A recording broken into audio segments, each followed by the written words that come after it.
Hello learners, कैसे हैं आप सब लोग। चलिए आपकी पीआईबी ज्ञान की क्लास शुरू करते हैं।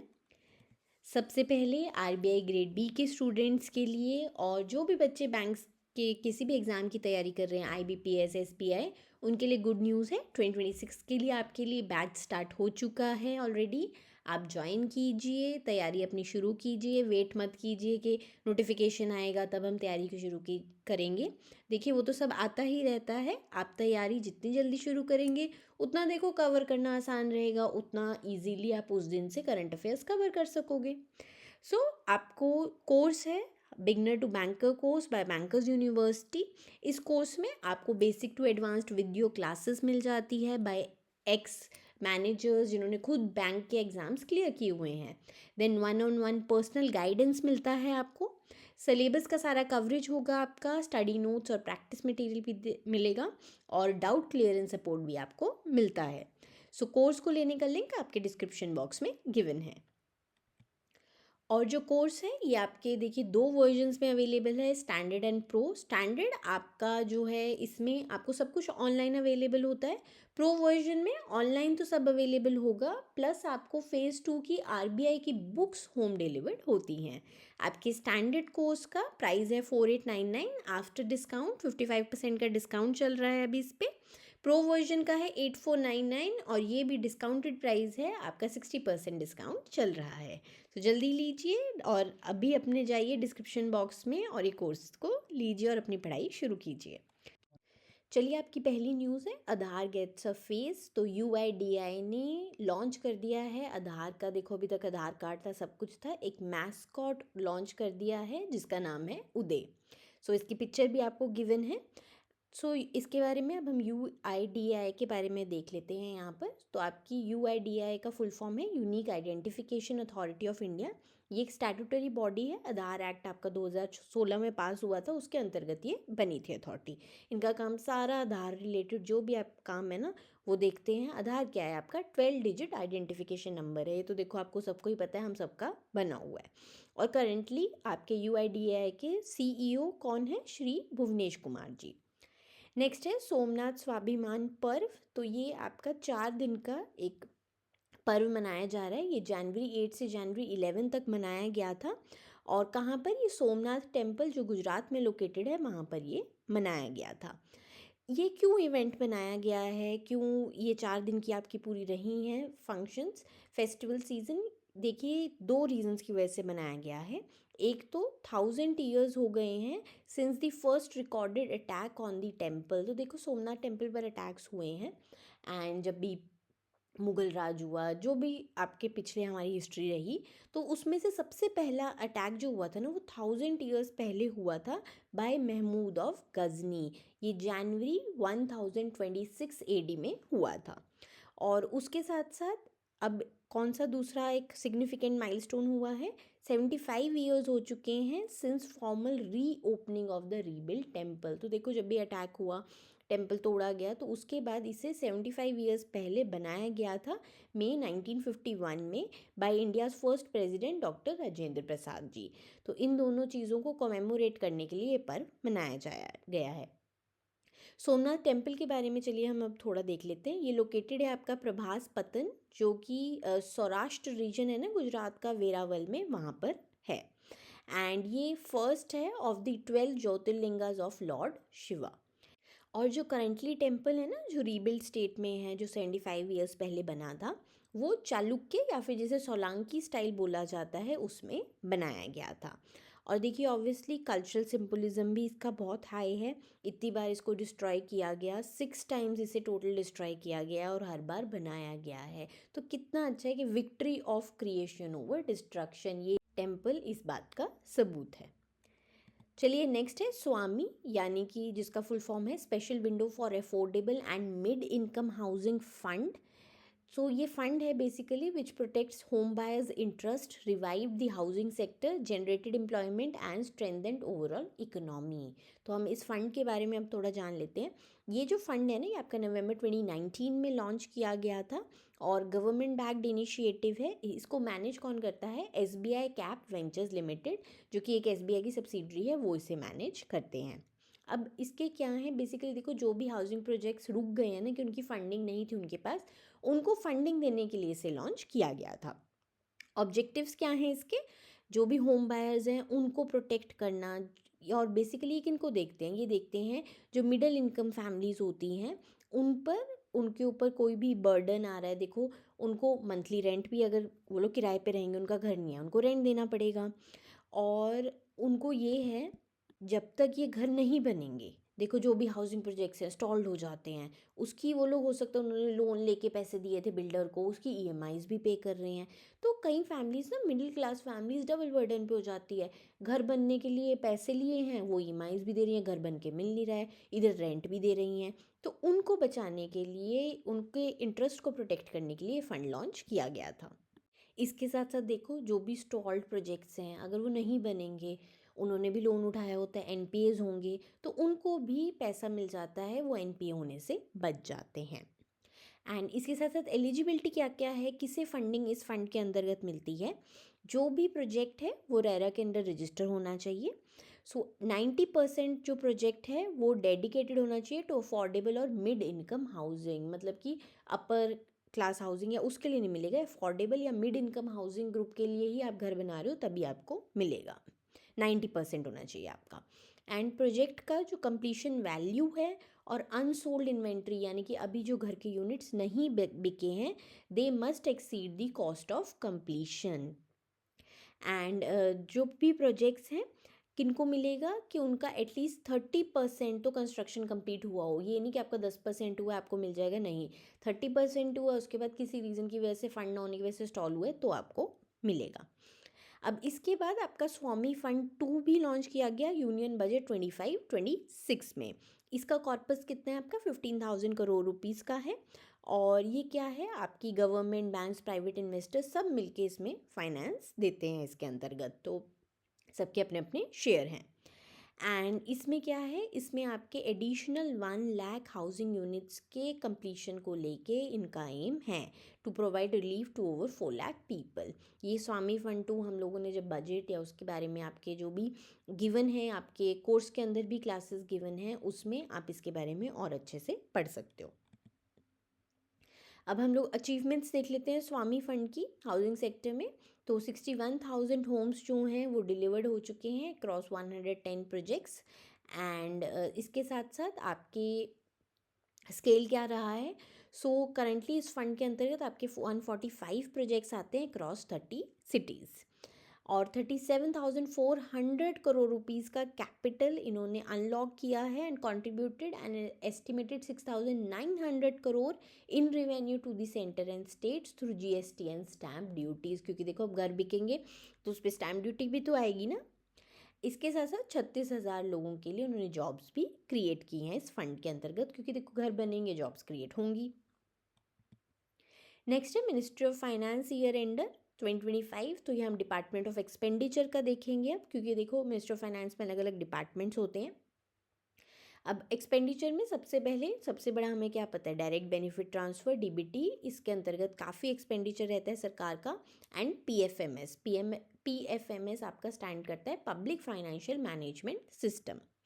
अब देखो बहुत सारी स्कीम्स हैं सरकार की, आपकी ओवर 966 स्कीम्स, नंबर देखो, इसका पैसा लोगों के खाते तक डीबीटी के थ्रू ही अब पहुंचाया जाता है, सब्सिडीज होती हैं, बहुत कुछ होता है। तो फाइनेंशियल ईयर 25-26 की बात करें, अप टू दिसंबर 31 की मैं बात कर रही हूँ, लास्ट क्वार्टर नहीं हम लेंगे, तो 9 महीने में 210.56 करोड़ ट्रांजैक्शंस प्रोसेस हो चुकी हैं, और टोटल डिसबर्समेंट आपका 2.87 लाख करोड़ रुपीज़ का हो चुका है। और क्या क्या स्कीम्स आपकी मेजरली हैं यहाँ पे, एमजी नरेगा ऑब्वियसली हम जानते हैं, इसमें सबसे ज़्यादा आपका जाता है, आपका सबसे बड़ी डीबीटी स्कीम है। एंड इसमें 48,021 करोड़ रुपीज़ की ट्रांजैक्शंस हुई हैं। पीएम किसान स्कीम हुई, उसमें 39,000 की है। पहल जिसके अंतर्गत आप एलपीजी सब्सिडी दी जाती है, एंड पीएम सूर्य घर, तो इनके अंतर्गत ये मेजर आपकी स्कीम्स हैं जिनके अंतर्गत डीबीटी स्कीम के पैसे दिए गए हैं। नेक्स्ट है special assistance to states for capital investment. तो ये आपकी क्या है, ये स्कीम है जिसमें कैपिटल एक्सपेंडिचर, कोई भी एसेट, कोई भी इंफ्रास्ट्रक्चर क्रिएट करने के लिए स्टेट्स को असिस्टेंस दी जाती है। 50 ईयर इंटरेस्ट फ्री लोन्स दिए जाते हैं उन्हें, ठीक है। तो इसमें टोटल आउटले स्कीम में कितना रहा है आपका फाइनेंशियल ईयर 25-26 में, दिसंबर 31 तक की, ये बात याद रखना, अभी तक हम फिगर्स सारी दिसंबर 31 तक की बात कर रहे हैं। तो 1.5 लाख करोड़ रुपया इस स्कीम में दिया गया है, आउटले है स्कीम का टोटल। और एज ऑफ जनवरी 2026 83,595 करोड़ वो ऑलरेडी रिलीज कर चुके हैं। State boring and physical discipline की अगर हम बात करें तो नेट बोरिंग जो है आपकी फाइनेंशियल ईयर 25-26 के लिए, वो उन्होंने ना देखो सीलिंग फिक्स कर देते हैं, क्योंकि अगर कोई सीलिंग नहीं होगी तो स्टेट्स तो बोरो करते रहेंगे ना, और वो एक डेट ट्रैप में फंस जाते हैं। डेट ट्रैप क्या होता है, ये देखो, ये ना टर्म आपको पता होनी चाहिए। क्या होता है, हम लोन लेते हैं, लेकिन कई बार ना लोन हम नहीं भर पाते, और उसके इंटरेस्ट को भरने के लिए, लोन को भरने के लिए हम और लोन लेते हैं, फिर उस लोन को भरने के लिए एक आप डेट ट्रैप के चक्कर में ही फंस जाते हो। सो नॉर्मल बोरिंग लिमिट जो स्टेट्स के लिए है वो 3% है of gross state domestic product. So ये कितना हुआ, टोटल 10,29,659 करोड़ रुपीज़ का सीलिंग है जो सेंटर ने आपका फिक्स किया हुआ है स्टेट्स के लिए। इसके साथ साथ स्टेट्स जो हैं उनको एडिशनल 0.5% बोरोइंग भी अलाउ की गई for power sector reforms. Financial commission, देखो फाइनेंस कमीशन जो है इसके बारे में भी हमने पहली क्लासेस में पढ़ा हुआ है।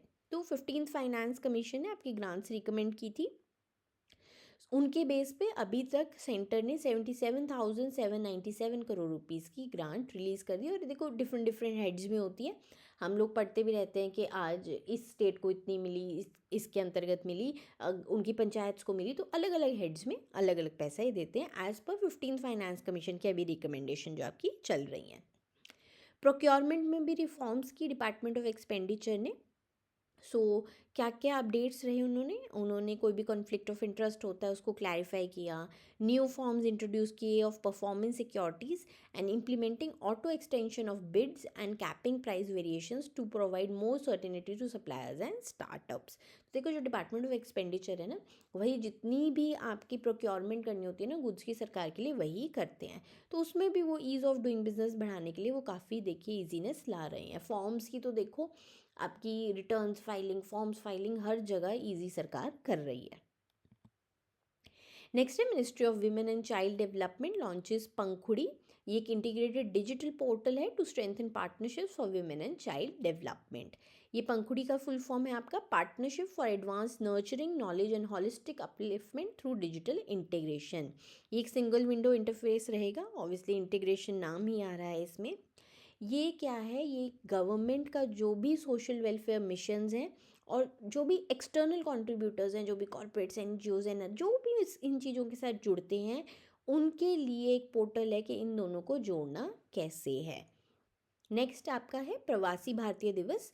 तो ये दिवस आपका, इसे एनआरआई डे या नॉन रेजिडेंट इंडियन डे भी कहा जाता है। ये हर साल आपका जनवरी 9 को मनाया जाता है।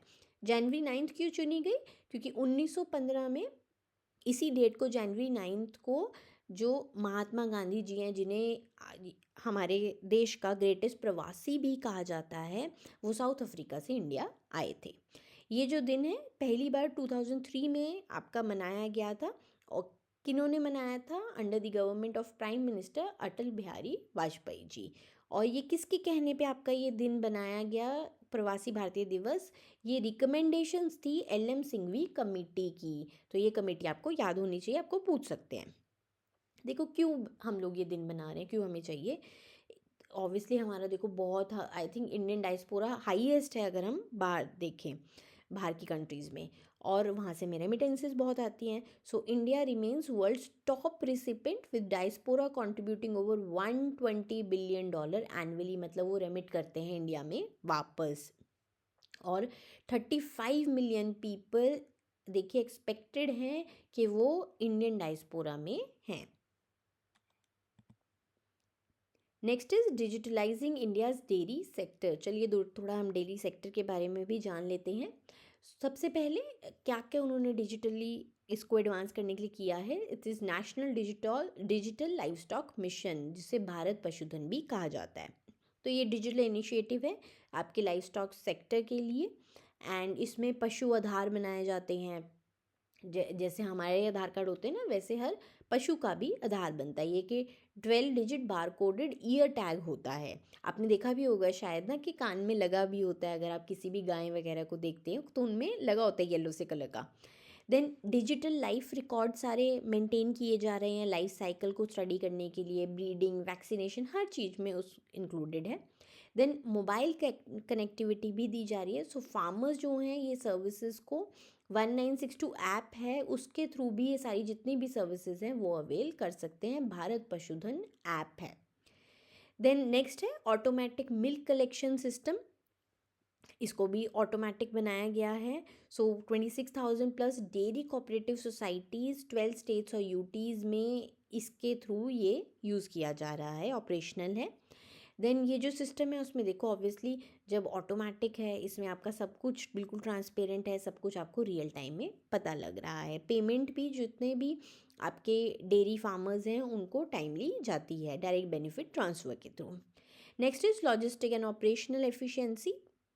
सो सॉफ्टवेयर्स देखो एक बनाया गया है GIS रूट ऑप्टिमाइजेशन, क्योंकि देखो मिल्क क्या है, एक बहुत पेरिशेबल चीज़ है। डेयरी सेक्टर की जितनी भी चीज़ें हैं पेरिशेबल हैं, जल्दी ख़राब हो जाती है, स्पॉइलेज होने के चांसेस वो हैं।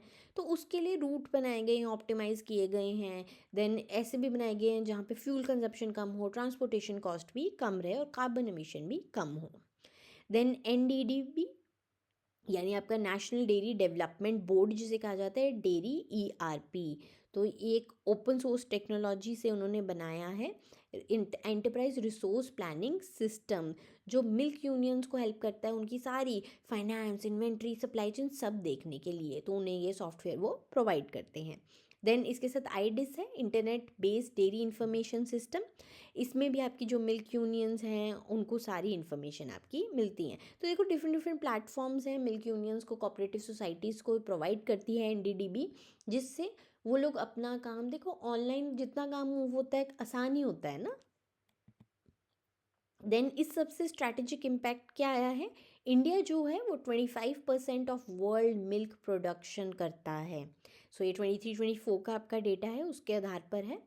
देन जो पर कैपिटल अवेलेबिलिटी है ना हमारे कंट्री में, सो it is 471 grams per day, और ग्लोबल एवरेज 322 ग्राम्स है, हमारी कितनी है 471 ग्राम्स। और ओवर 84 करोड़ ट्रांजैक्शंस आपकी नेशनल डेटाबेस में लॉग्ड इन हो चुकी है, ब्रीडिंग, हेल्थ, एवरीथिंग रिलेटेड। और ऑब्वियसली फार्मर सिक्योरिटी भी बढ़ती है। देखो जब डेयरी सेक्टर बढ़ेगा तो फार्मर सिक्योरिटी भी बढ़ेगी। इसके साथ साथ जो डिजिटल पुश है ना, इसे वाइट रेवोल्यूशन 2.0 भी कहा जाता है, और ये बहुत इंपॉर्टेंट पिलर है आपका वाइट रेवोल्यूशन 2.0 का। इसे 2024 में लॉन्च किया गया था, और इसके अंतर्गत क्या है, हमारा एम क्या है कि 75,000 न्यू डेयरी कोऑपरेटिव सोसाइटीज़ 5 साल में हमें बनानी है। इस सेक्टर को पूरा ऑर्गेनाइज करना है, सब कुछ ऑनलाइन लाना है, लोगों को होता है ना सारे बेनिफिट्स ऑनलाइन, सब कुछ एक तरह से स्ट्रीमलाइंड और ट्रांसपेरेंट बनाना है। नेक्स्ट है नेशनल यूथ डे, या जिसे राष्ट्रीय युवा दिवस भी कहा जाता है। ये हर साल जनवरी 12 को मनाया जाता है, क्योंकि इस दिन बर्थ एनिवर्सरी होती है स्वामी विवेकानंद जी की, और 2026 में उनकी 163rd बर्थ एनिवर्सरी बनाई जाएगी। और थीम क्या है 2026 के लिए, ignite the self, impact the world. और फर्स्ट टाइम ये दिन किस दिन मनाया गया था, 1984 में, और उसके बाद 1985 से हर साल इसे मनाया जाता है। अब ये 2026 में क्यों इतना महत्वपूर्ण है आपका दिन, क्योंकि 65% जो हमारी पॉपुलेशन है ना इंडिया की, वो 35 साल से नीचे की है, मतलब वो यूथ में ही आते हैं।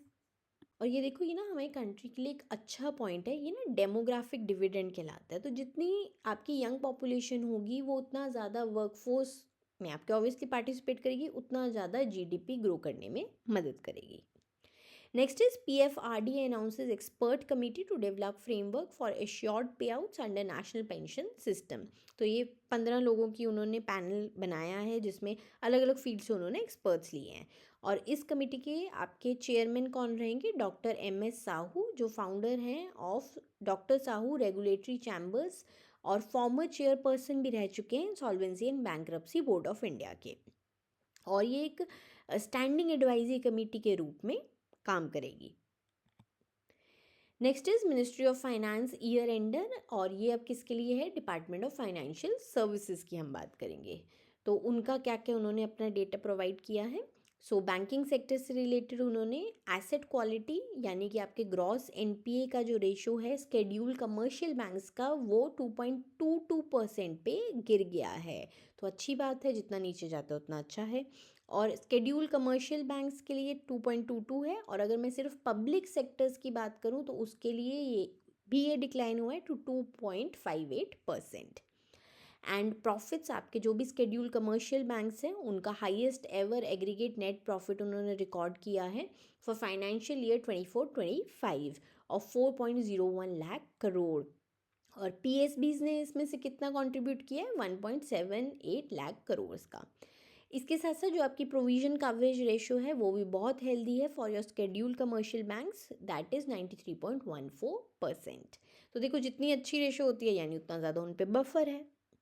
डिजिटल पेमेंट्स और डिजी धन मिशन के रिलेटेड भी देख लेते हैं उन्होंने क्या प्रोवाइड किया है। सो इंडिया देखो ऑब्वियसली ग्लोबल लीडर तो है ही है डिजिटल पेमेंट सिस्टम में, वो तो हम जानते ही, हम कितनी बार इस चीज़ पे बात भी करते हैं। और जो हमारा कंपाउंड एनुअल ग्रोथ रेट है ना इन ट्रांजैक्शंस वॉल्यूम, इट इज़ 41% रहा है सिंस 2017। मतलब परसेंटेज देखो कितना ज़्यादा है। ट्रांजैक्शन वॉल्यूम आपका FY 24-25 में डिजिटली 22,831 करोड़ ट्रांजैक्शंस हुए। वैल्यू इसका है 1,962 लाख करोड़ रुपीज़ था 2017 में, और 2025 में ये बढ़ के पता है कितना हो गया है, 3,509 लाख करोड़ रुपए। देखो कितना ज़्यादा इंक्रीज़ है। और इसके साथ साथ काफ़ी देखो इनोवेशंस भी ला रहे हैं। क्रेडिट लाइन ऑन यूपीआई, मतलब उसमें ही आपको क्रेडिट मिलता है। हेलो यूपीआई एक कन्वर्सेशनल पेमेंट सिस्टम है। तो जितना देखो आगे आगे बढ़ा सकते हैं ना, यूपीआई लाइट है उतना डिजिटल पेमेंट्स को बढ़ाने की कोशिश की जा रही है। Then your money your right campaign, इस कैंपेन के बारे में हमने काफ़ी बात की। आपका अक्टूबर से दिसंबर चला था 2025 में। अनक्लेम्ड आपका कोई भी एसेट है उससे रिलेटेड ये था। इसमें 4,200 करोड़ रुपीज़ के जो अनक्लेम्ड बैंक डिपॉजिट्स हैं ना, इंश्योरेंस की प्रोसीजर, म्यूचुअल फंड्स, कुछ भी है जो लोग भूल गए हैं या फिर किसी की डेथ हो जाती है उनकी फैमिली को नहीं पता है, उसके लिए ये किया गया था। और इतना अमाउंट आपका राइटफुल ओनर्स को वापस दिया जा चुका है। देन लेजिस्लेटिव और इंश्योरेंस रिफॉर्म्स भी हुए हैं। ये भी देखो, ये ना एक तरह से आपके लिए बस वो है, रिकैप होता है। ये सारी न्यूज़ हम लोग डिटेल में कवर आपकी कर चुके हैं पहले 2025 में। So banking laws amendment act 2025 आपका पास हुआ। एंड सबका बीमा सबकी रक्षा एक्ट 2025 आपका पास हुआ। सब कुछ ये हमने डिटेल में आपके डिस्कस किया हुआ है। देन फाइनेंशियल इंक्लूजन में भी काफ़ी काम किया गया। आपकी जनधन की सक्सेस तो हम जानते हैं, कितने अकाउंट्स आपके ओपन हो चुके हैं। अभी तक 55.02 करोड़ आपकी बाय लेट 2025 आपके ओपन हो चुके हैं। इंश्योरेंस में आपका सुरक्षा बीमा योजना में एनरोलमेंट्स हैं फ्रेश 2.86 करोड़। आपकी जीवन ज्योति बीमा योजना में 1.40 करोड़ है। अटल पेंशन योजना में 44.43 लाख है। सारी स्कीम्स आपको पता होना चाहिए, क्लासेस में हमने सब डिटेल में आपकी सारी स्कीम्स डिस्कस की हुई हैं। एंड इसके साथ साथ आपके एक्सपोर्टर्स के लिए स्कीम है सपोर्ट करने के लिए, credit guarantee scheme for exporters, और इसके लिए भी जनसमत पोर्टल से लिंक किया गया है दिसंबर 1 से। ये भी सारा हमने डिस्कस किया हुआ है, पिछली क्लास में ही किया था, नहीं देखी है तो देख लेना। नेक्स्ट है list of outcomes, visit of chancellor Friedrich Merz of the Federal Republic of Germany to India. तो देखो कोई भी आता है, काफ़ी उनके साथ MOUs काफ़ी कुछ साइन होता है।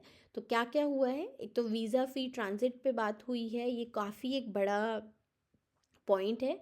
सो जर्मनी ने वीज़ा फ्री ट्रांजिट अलाउड किया for Indian passport holders transiting through German airports. Then एक new bilateral Indo Pacific consultation mechanism भी दोनों कंट्रीज़ ने लॉन्च किया है। ग्रीन फाइनेंस पे भी बात हुई। जर्मनी ने additional 1.24 billion euro under green and sustainable development partnership के अंतर्गत उनका है हमारे इंडिया में प्रोजेक्ट्स के लिए, जैसे कि BME बस सेवा, उसमें कमिट किया है। की एग्रीमेंट्स और MOUs किस किस में साइन हुए हैं। तो आपका joint declaration of intent sign हुआ है, डिफेंस में साइन हुआ है, सेमीकंडक्टर इकोसिस्टम पार्टनरशिप और क्रिटिकल मिनरल्स पे भी साइन हुआ है। क्रिटिकल मिनरल्स तो देखो आजकल हर जगह इतने छाए हुए हैं ना, इतना न्यूज़ में है। एंड उसके बाद आपकी एनर्जी के केस में ग्रीन एमोनिया में, hydrogen integration in natural gas infrastructure इसमें भी हुआ है। हाइड्रोजन को लेके भी हम देख रहे हैं कि काफ़ी आगे सब कर रहे हैं क्योंकि क्लीन एनर्जी है। लॉजिस्टिक के केस में पोस्टल एंड एक्सप्रेस सर्विसेज में इंडिया पोस्ट और आपका डॉइश पोस्ट DHL इनके बीच में लेटर ऑफ इंटेंट साइन हुआ है। एजुकेशन के फील्ड में Indo German road map on higher education, जिसमें जर्मन यूनिवर्सिटीज़ को इंडिया में इनवाइट किया जाएगा कि वो अपने कैंपसेस इंडिया में भी खोलें। Global skill partnerships for health care professionals and national centre of excellence for renewable energy skilling in Hyderabad, ये भी आपके ओपन किए जाएंगे। And Indo German science and technology centre की भी जो टेन्योर है ये ऑलरेडी एस्टैब्लिश्ड आपका, उसको भी एक्सटेंड किया गया है। देन और क्या क्या है, डिफेंस के रिलेटेड आपका जो ट्रेड है उसमें भी जो भी लाइसेंसेस हैं, कोई भी अगर हम लोग उनसे टेक्नोलॉजी लेते हैं वो डिफेंस ट्रेड लाइसेंसेस को वो सिंप्लीफाई करेगी जर्मनी। एंड ये क्या है, बेसिकली सिग्नल करता है shift toward Germany becoming a primary defence technology partner for India. देखो डिफेंस के फील्ड में भी काफ़ी हम आगे और कंट्रीज़ के साथ कर रहे हैं। एंड इसके साथ साथ ट्रेड क्या है, बायलेटरल ट्रेड हमारा इस टाइम काफ़ी हाई चल रहा है जर्मनी के साथ, $50 बिलियन हम लोग क्रॉस कर चुके हैं। एंड इसके साथ साथ हम क्या चाहते हैं कि India EU free trade agreement जल्दी से कंक्लूड होगा तो देखो ऑब्वियसली बेनिफिट दोनों जगह को होगा। डिफेंस डिप्लोमेसी पर भी बात की गई। जर्मनी ने कंफर्म किया कि वो अपना ऑपरेशनल प्रेजेंस बढ़ाएगी जो रीजन है Indo Pacific region. So exercise Milan जो है वो नेवल एक्सरसाइज होती है। एंड आयंस कॉन्क्लेव उसमें भी उन्होंने कहा वो पार्टिसिपेट करेगी जो Feb 2026 में होगी। देन तरंग शक्ति एक्सरसाइज जो एयरफोर्स की होती है September 2026, उसमें भी वो पार्टिसिपेट करेंगे। इसके साथ साथ वो एक लाइसन ऑफिसर भी डिप्लॉय करेंगे at India's information fusion centre Indian Ocean region. चलिए नेक्स्ट है, DRDO successfully flight test man portable anti tank guided missile with top attack capability against a moving target. और ये कहाँ हुआ है, KK ranges in Ahilyanagar Maharashtra में। तो हम इस मिसाइल के बारे में इसके हाइलाइट्स देख लेते हैं। ये एक 3rd generation anti tank guided missile है। फायर एंड फॉरगेट है, आप लॉक कर दीजिए अपना टारगेट और उसके बाद भूल जाइए, वो अपने आप टारगेट पे चली जाएगी। टॉप अटैक करती है ऊपर से एंड डायरेक्ट अटैक, दो तरह के एक अटैक कर सकती है। इसको गाइड कौन करता है, इमेजिंग इंफ्रारेड होमिंग सीकर से ये टेक्नोलॉजी यूज़ करती है। 200 मीटर से 4000 मीटर तक की इसकी रेंज है। वॉरहेड क्या है यूज़ होता है इसमें, tandem high explosive anti tank, और वेट इसका 29 किलो के आसपास रहता है। चलिए DRDO के बारे में भी हम थोड़ा देख लेते हैं। DRDO आपका रिसर्च एंड डेवलपमेंट विंग है ऑफ मिनिस्ट्री ऑफ डिफेंस। इसे 1958 में एस्टैब्लिश किया गया था, ऑब्वियसली डिफेंस टेक्नोलॉजीज़ को बेटर करने के लिए और इंडिया को सेल्फ रिलायंस बनाने के लिए वेपन सिस्टम्स में। मोटो क्या है इनका, बालस्य मूलम विज्ञानम, यानी कि strengths origin is in science. और इनकी 50 लेबोरेटरीज़ हैं ऑल ओवर कंट्री आपकी ऑपरेट करती हैं। हेडक्वार्टर्ड है ये DRDO भवन राजाजी मार्ग न्यू दिल्ली में। और अभी चेयरमैन कौन है करेंटली इसके, doctor Sameer V Kamat ji. Next is Bhashini Samudaya strengthening India's language AI system. तो भाषिनी देखिए कम्युनिटी मीट्स होती रहती है भाषिनी से। भाषिनी की आपकी फुल फॉर्म है भाषा इंटरफेस फॉर इंडिया। ये इंडिया का नेशनल लैंग्वेज टेक्नोलॉजी मिशन के अंतर्गत आता है। इसे जुलाई 2022 में लॉन्च किया गया था। इसमें क्या है, जो भी लैंग्वेज वेरियर्स है ना इंडिया के, देखो काफ़ी लैंग्वेजेस हैं हम जानते हैं, लेकिन उनको ख़त्म करना है डिजिटल वर्ल्ड में by using artificial intelligence and natural language processing. Next is Shri Surjit Bhujabal ji inaugurates ICEGATE LPMS आपका लैंड पोर्ट मैनेजमेंट सिस्टम है। इसको दोनों को इंटीग्रेट किया गया है at ICP Agartala advancing digital transformation in cross border trade. तो ICP अगरतला के थ्रू ना आपके बांग्लादेश से गुड्स मूव करती है इंडिया में, तो वहाँ पे कस्टम्स ऑब्वियसली देखो जब गुड्स कोई कहीं से भी एंटर करेंगे इंडिया में तो कस्टम्स तो उन पर लगना ही है।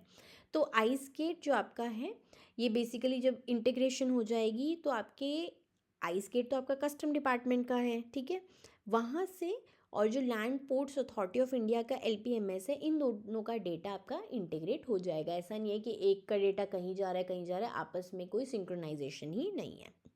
चलिए, आइस गेट क्या है? आइस गेट आपका इंडियन कस्टम इलेक्ट्रॉनिक गेटवे है, जो central board of indirect taxes and customs जो हैं उनका नेशनल पोर्टल है। इसे 2007 में उन्होंने लॉन्च किया था। इसके अंतर्गत क्या है, 24/7 E फाइलिंग आपकी अलाउड होती है of import and export declarations, और 20 बैंक से इंटीग्रेटेड है ये सिस्टम। आप अपनी कस्टम ड्यूटी ऑनलाइन पेमेंट इसके थ्रू कर सकते हो, आइस गेट के थ्रू। एंड LPMS क्या है? Land port management system. ये सेंट्रलाइज इलेक्ट्रॉनिक प्लेटफॉर्म है जिसे land ports authority of India manage करती है। और ये कहाँ पर है? जितने भी आपके चेक पोस्ट होते हैं ना, वहाँ पर ये आपका डिप्लॉयड होता है। Next is consumer price index numbers on base year 2012 for rural, urban and combined. तो ये दिसंबर 2025 के लिए लॉन्च हो गया है। और क्या रहा है आपका हेडलाइन इन्फ्लेशन? 1.33%। तो हम लोग देखो, जो टॉलरेंस लिमिट है 2% की होती है ना RBI की, उससे भी हम लोग नीचे चल रहे हैं। Headline inflation year on year combined आपका 1.33% से इंक्रीज़ हुआ है, रूरल में 0.76% से, अर्बन में 2.03% से। और अगर कंज्यूमर फूड प्राइस इंडेक्स की अगर हम बात करें, क्योंकि ऑब्वियसली देखो फूड इन्फ्लेशन अलग होती है, फूड आपका ज़्यादा वॉलेटाइल होता है, वो आपका नेगेटिव टेरिटरी में रहा है, कंबाइंड रहा है -2.71%, यानी कि आपके प्राइजेस गिरे हैं। रूरल रहा है -3.08%, अर्बन में रहा है -2.09%, यानी कि ये डिफ्लेशन है। हाइलाइट्स देख लेते हैं। तो फ्यूल एंड लाइट की अगर हम बात करें, इसमें आपका इन्फ्लेशन मॉडरेटली बढ़ा है 1.97% दिसंबर में। हाउसिंग की अगर हम बात करें तो उसमें भी आपका ज़्यादा नहीं, थोड़े ही मात्रा से बढ़ा है 2.86% से। और कोर इन्फ्लेशन क्या होती है? जब आपका हम फूड और फ्यूल को निकाल देते हैं, जो भी वॉलेटाइल आइटम्स होती हैं। कोर इन्फ्लेशन आपकी 4.8% रही है। तो यानी कि देखो, जो हेडलाइन है 1.33 है, वो 4.8 है। तो यानी कि जो फूड एंड फ्यूल है ना, उन्हीं की ही डिफ्लेशन की वजह से आपका हेडलाइन इन्फ्लेशन इतना कम हुआ है। कोर तो 4.8% रहा है। और कोर इन्फ्लेशन आपका किस चीज़ की वजह से इतना ज़्यादा है 4.8%? क्योंकि आपके गोल्ड, सिल्वर, प्रेशियस मेटल्स के उसमें प्राइजेस में राइज हुआ है।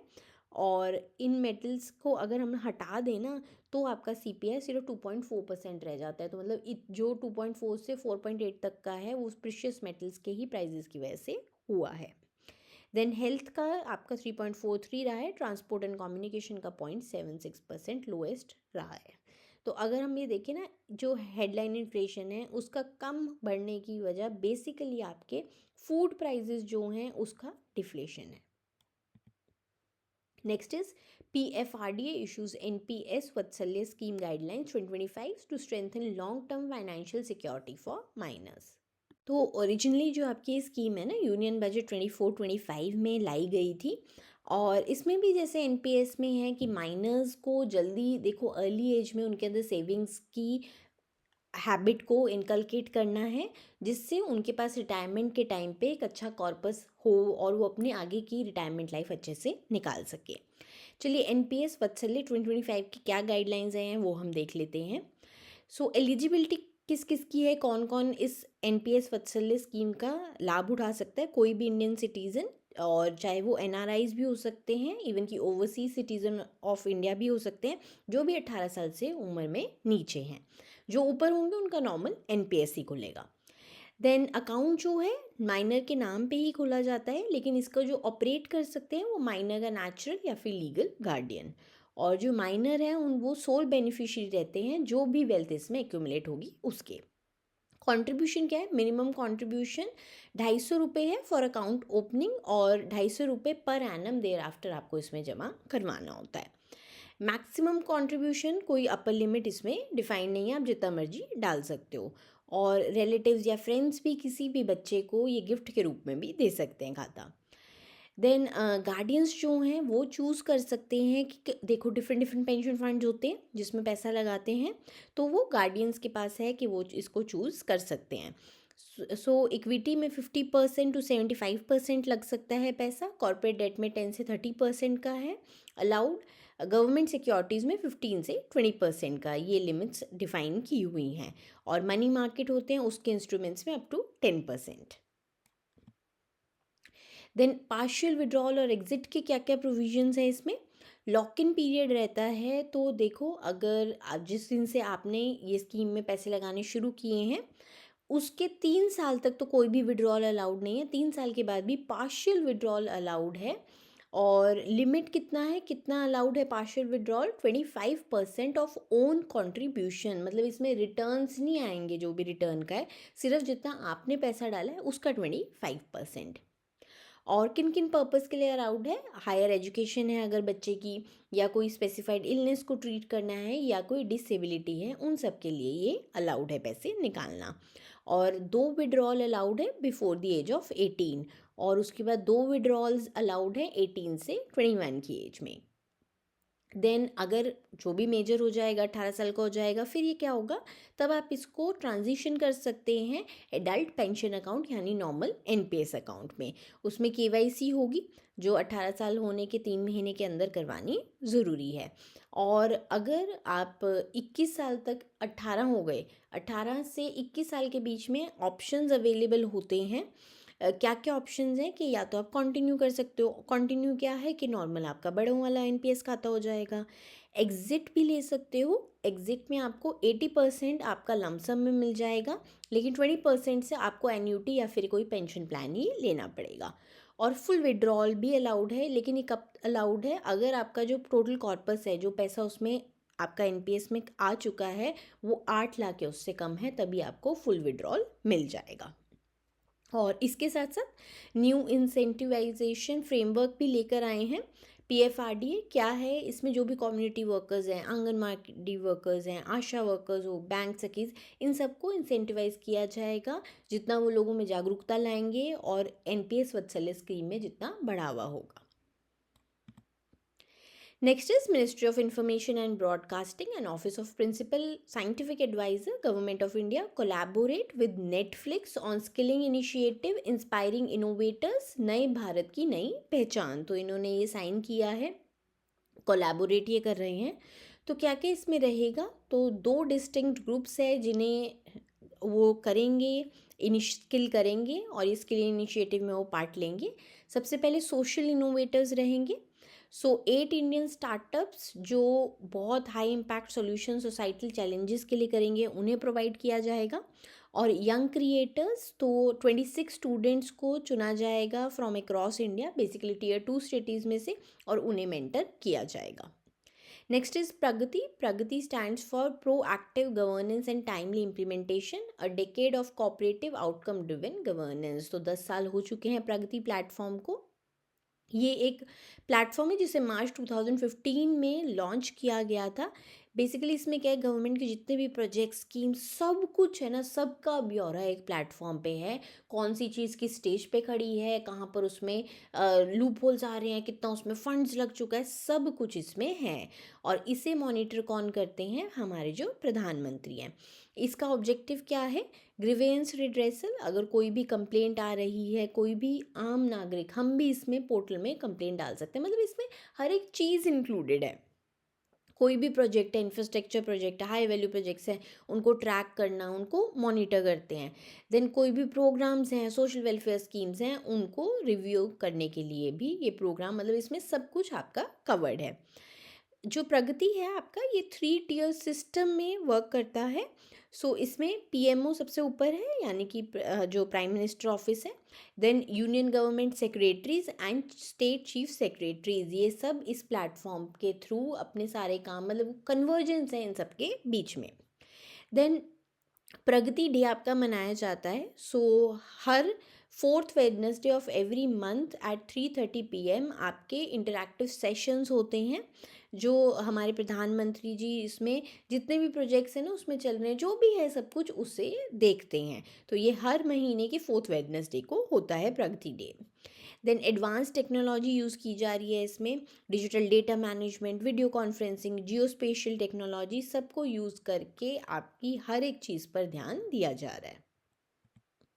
Next is index numbers of wholesale price in India for the month of December 2025 और इसका बेस ईयर आपका 11-12 है।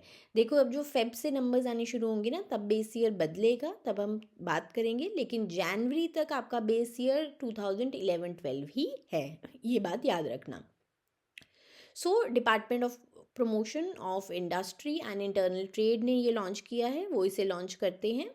एंड इनके हिसाब से जो all India WPI wholesale price index है वो 0.83% है। ये भी प्रोविजनल फिगर्स होते हैं, एक्चुअल वो और आगे नेक्स्ट मंथ तक दे पाते हैं, पर यूजुअली प्रोविजनल और एक्चुअल आपके सिर्फ एक ही रहते हैं। सो इससे पहले क्या है, हम लोग नेगेटिव चल रहे थे, आपको याद होगा WPI बहुत टाइम से नेगेटिव चल रहा था, नवंबर अक्टूबर में नेगेटिव रहा था। सो 2 मंथ्स आपका डिफ्लेशन चला है, अब उसके बाद फाइनली ये फिर से इन्फ्लेशन इसने शो किया है। सो ईयर ऑन ईयर इन्फ्लेशन आपका ऑल कमोडिटीज़ में 0.83% का है, प्राइमरी आर्टिकल्स में 0.21% का है, फ्यूल एंड पावर में आपके डिफ्लेशन ही देखी गई है -2.31% की। देखो WPI और CPI को ना लिंक किया करो, उसमें भी यही था ना, यही पिक्चर उसने दिखाई थी ना। मैन्युफैक्चर्ड प्रोडक्ट्स में 1.82% की आपकी इन्फ्लेशन है और फूड इंडेक्स में 0.0%, मतलब कोई भी आपके चेंज नहीं देखा गया है। देन क्या क्या सेक्टर स्पेसिफिक भी देख लेते हैं, किन सेक्टर्स की वजह से हमें ये इंक्रीज इन्फ्लेशन देखने को मिली है। सो मैन्युफैक्चरिंग सेक्टर जिसका वेट आपके WPI में 64.23% का रहता है।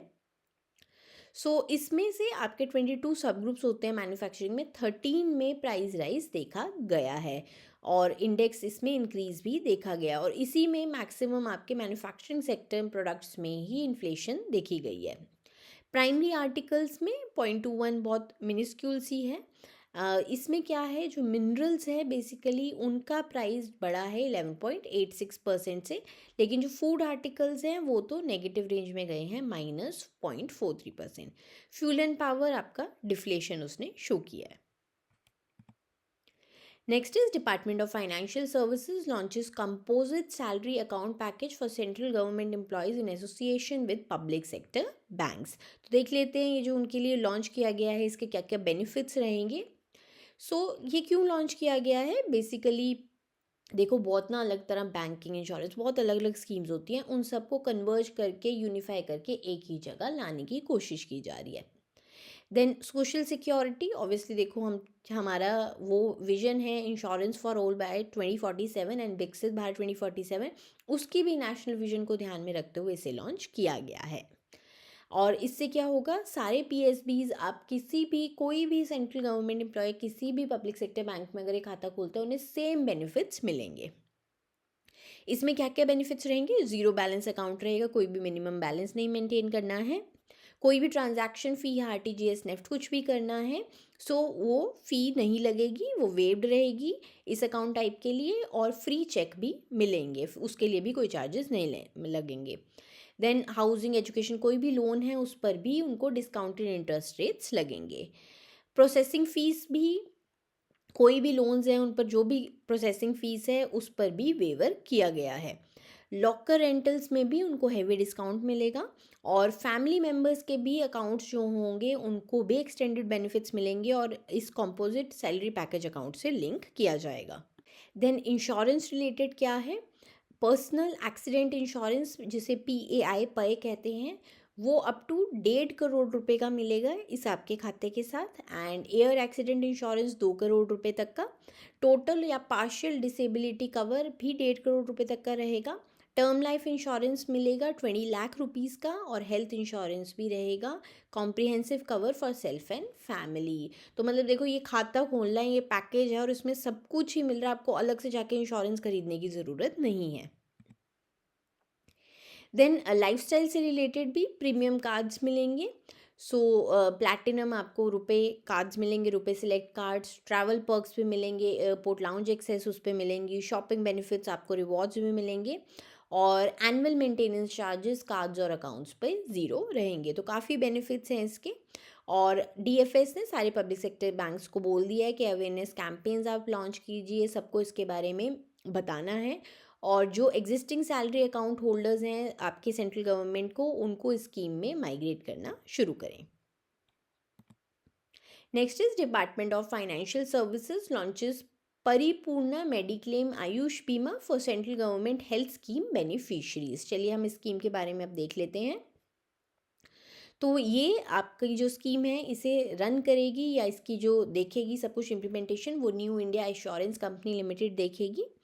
एंड इसमें एलिजिबिलिटी क्या होगी, जितने भी आपके सेंट्रल गवर्नमेंट हेल्थ स्कीम के बेनिफिशरीज हैं वो सब इसमें कवर्ड रहेंगे। और इसमें कितनी फैमिली साइज उनका रहेगा, सो पर पॉलिसी 6 मेंबर्स फैमिली के कवर रहेंगे। सम इंश्योर्ड जो है बेनिफिशरीज चूज़ कर सकते हैं कि 10 लाख से लेके 20 लाख, 10 लाख और 20 लाख कितना उन्हें इंश्योर करना है। और जो कवरेज रहेगी वो indemnity based in patient hospitalisation across India रहेगी। देन जो पॉलिसी है वो जीएसटी से एग्जेम्प्ट रहेगी, कोई भी चार्जेस उसमें नहीं लगेंगे for government employees and pensioners. Then ये को शेयरिंग मॉडल या को पेमेंट मॉडल पर वर्क करेगा। क्या आपका को पेमेंट मॉडल रहेगा, सो इंश्योरर और सब्सक्राइबर जो हैं इनके बीच में 70-30 का रेशो रहेगा। सो बेसिकली इसमें क्या है कि दो उनको ऑप्शंस दिए जाएंगे, इसमें से अगर तो ऑप्शन ये लेते हो कि इंश्योरर 70% देगा और सब्सक्राइबर 30 देगा, 70-30 का रहेगा, सो डिस्काउंट उसमें मिलेगा 28% का, पॉलिसी रेट पे 28% का डिस्काउंट मिलेगा सब्सक्राइबर को। और अगर 50-50 का चलता है कि कोई भी आपका खर्चा होता है उसमें 50 इंश्योरर देगा, 50% सब्सक्राइबर, तो 42% डिस्काउंट मिलेगा on the price of regular policy under this scheme.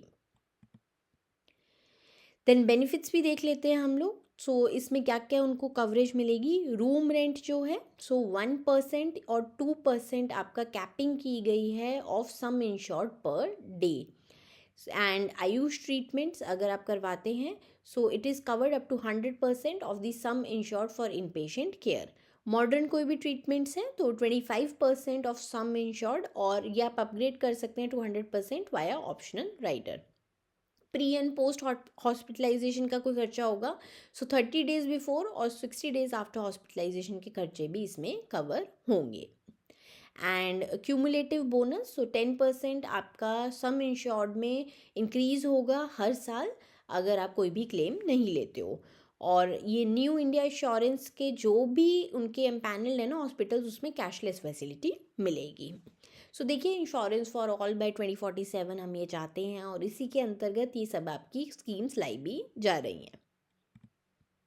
Next is NITI Aayog releases 4th edition of export preparedness index 2024। तो ये आपका 4th एडिशन है। फर्स्ट एडिशन आपका अगस्त 2020 में उन्होंने निकाला था। चलिए अब हम रैंकिंग्स देख लेते हैं। तो रैंकिंग्स अलग अलग बेसिस पे करता है नीति आयोग। तो लार्ज स्टेट्स में जो रैंकिंग्स रही हैं उसमें सबसे टॉप किया है महाराष्ट्र ने, टॉप परफॉर्मर रहा है, उनका स्कोर 68.01 का रहा है। तमिलनाडु सेकंड पे है, वो उनका लीडर का स्टेटस है। गुजरात आपका थर्ड पे है, again leader status. Uttar Pradesh आपका फोर्थ पे है, लीडर स्टेटस। और टॉप नंबर पे है अगर हम आपके लैंड लॉक्ड स्टेट की बात करें, देन आंध्र प्रदेश आपका 5th रैंक पे है। इसके साथ साथ और कैटेगरीज की भी रैंकिंग्स देख लेते हैं। लैंड लॉक स्टेट्स में उत्तर प्रदेश आपका कैटेगरी को टॉप करता है, सेकंड पे हरियाणा है, देन तेलंगाना। एंड ओवरऑल भी यूपी हम देख रहे हैं कि आपका 4th रैंक पे है। स्मॉल स्टेट्स एंड यूटीज़ की बात करें तो उत्तराखंड उसमें नंबर 1 पे है, एंड देन सेकंड पे है जम्मू एंड कश्मीर, थर्ड पे है नागालैंड, एंड फोर्थ पे Dadar and Nagar Haveli and Daman and Diu. Himalayan states में आपके उत्तराखंड को नंबर 1 पोजीशन मिली है, सेकंड पे है हिमाचल प्रदेश। तो ये अलग अलग कैटेगरीज होती है जिसमें वो रैंकिंग निकालते हैं। आप मेजरली जो ओवरऑल है ना जो टेबल है उसको ज़रूर याद रखिएगा। चलिए ईपीआई के बारे में हम देख लेते हैं। ईपीआई आपका बेसिकली इंडेक्स है जिसमें 4 पिलर्स के अंतर्गत सारे स्टेट्स को इवैल्यूएट किया जाता है। और ये 4 पिलर्स में आगे आपके 13 सब पिलर्स होते हैं और इन 13 सब पिलर्स के अंदर 70 इंडिकेटर्स रहते हैं। और आपकी क्या क्या रहती है हम वो देख लेते हैं पिलर्स। आपके देखो 5 न्यू डायमेंशंस भी इंक्लूड किए गए थे 2024 में। Human capital, MSME ecosystem, macro economic stability, financial access and cost competitiveness. चलिए 4 पिलर्स देख लेते हैं और उनका वेटेज भी देख लेते हैं। सबसे पहला पिलर है पॉलिसी, उसको 20% वेटेज मिला है। इसमें आपकी जितनी भी एक्सपोर्ट पॉलिसीज़ हैं स्टेट की, उसको इवैल्यूएट किया जाता है। देन बिजनेस इकोसिस्टम, इसको सबसे ज़्यादा वेटेज है 40% की। इसमें आपका पूरा इंडस्ट्रियल एनवायरनमेंट, इनोवेशन, हर चीज़ को देखा जाता है। देन एक्सपोर्ट इकोसिस्टम, इसकी 20% अगेन वेटेज है। इसमें आपके लॉजिस्टिक्स, क्वालिटी सर्टिफिकेशन लैब्स, ऐसी सारी चीज़ें आ जाती हैं। देन एक्सपोर्ट परफॉर्मेंस, ये भी 20% है कि आपने कितनी ग्रोथ की है एक्सपोर्ट में, कितना आपका ग्लोबल फुटप्रिंट है। चलिए, अब इस रिपोर्ट में क्या ऑब्जर्वेशंस देखी गई हैं। इस बार की रिपोर्ट में ना आपके डिस्ट्रिक्ट्स पे बहुत फोकस रहा है। सो डिस्ट्रिक्ट्स एज एक्सपोर्ट हब्स। इसके बाद आपके देखो, ये जो रिपोर्ट है ना, इसने ये भी कहा है कि regional competitiveness is no longer just about state capitals but how about specific clusters they work. तो पहले क्या होता था ना, बेसिकली देखो, हर स्टेट की जो कैपिटल होती थी वो लोग ही ज़्यादा, उनमें ही ज़्यादा बिजनेस होता था। अब ऐसा नहीं रहा है। हर डिस्ट्रिक्ट ना अपने कोई ना कोई उनका प्रोडक्ट है, कुछ ना कुछ चीज़ है जिसमें वो बहुत अच्छा एक्सपोर्ट कर रहे हैं, बहुत अच्छा परफॉर्म कर रहे हैं। एमएसएमई हब्स वो बन चुकी हैं। देन इसके साथ साथ नीति आयोग ने मेथडोलॉजी को भी शिफ्ट किया है। सो उन्होंने ये भी कहा है कि EPI 2024 जो आपका अब किया गया है वो कंपेरेबल नहीं है जो इससे पहले उन्होंने इंडेक्स निकाला था, क्योंकि इस बार उन्होंने काफ़ी चीज़ें चेंज की है। नए आपके पैरामीटर्स लाए हैं, कुछ रिमूव किए हैं, तो कंपेरेबल नहीं है।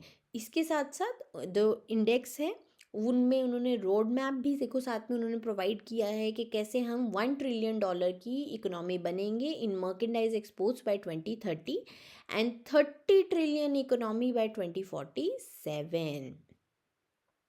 सो इसके साथ साथ जो आपका ये इंडेक्स है, इसमें कैटेगराइजेशन होती है। देखो, तीन ना आपके टाइप में स्टेट्स को बांटा जाता है। सबसे पहले होते हैं लीडर्स, जिनमें बहुत अच्छे से ना उनके इकोसिस्टम बहुत अच्छे हैं, they are very much prepared for exports, और वो आपके लीडर्स कहलाते हैं। और अभी हमने देखा जो पांचों आपके रैंक्स थे वो लीडर्स ही थे।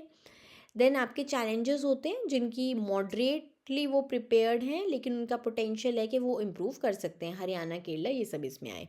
देन एस्पायरर्स, वो स्टेट जो अभी बहुत अर्ली स्टेजेस में है, जिन्हें अभी टाइम लगेगा एक्सपोर्ट इंफ्रास्ट्रक्चर को बिल्ड करने में। चलिए, आपकी ये क्लास यहीं तक ही थी। अगेन RBI ग्रेड बी के लिए जो भी प्रिपेयर कर रहा है, इवन कि बैंक एग्ज़ाम्स के लिए आप प्रिपेयर कर रहे हैं, SBI PO, IBPS PO, RRB PO, आपके लिए सफिशिएंट है बिल्कुल। बिगनर टू बैंकर कोर्स 2026 के लिए बैच आपका ऑलरेडी स्टार्ट हो चुका है, काफ़ी टाइम हो चुका है। तो अब और देर मत कीजिए, इसे जल्दी से ज्वाइन कीजिए। आपको basic to advance video classes मिलेंगी, रिकॉर्डेड फॉर्म में रहती है, जब मर्जी चाहिए जितनी मर्जी बार अपने टाइम के हिसाब से देखिए। 1-on-1 पर्सनल गाइडेंस मिलेगी, एंड कंप्लीट आपका सिलेबस कवरेज रहता है, स्टडी नोट्स मिल जाते हैं, डाउट क्लियरेंस का आपको सपोर्ट मिलता है। कोर्स का लिंक डिस्क्रिप्शन बॉक्स में गिवन है। एंड देखिए, जो कोर्स है उसके 2 वर्जन हैं, स्टैंडर्ड एंड प्रो। स्टैंडर्ड आपका कम्प्लीटली ऑनलाइन रहता है और इसका प्राइस आपका आफ्टर 55% ऑफ सिर्फ ओनली 4899 है। और प्रो वर्जन में आपका सब कुछ ऑनलाइन तो रहेगा ही, प्लस आपको RBI ग्रेड बी के फेज़ 2 की बुक्स घर पे डिलीवर हो जाती हैं।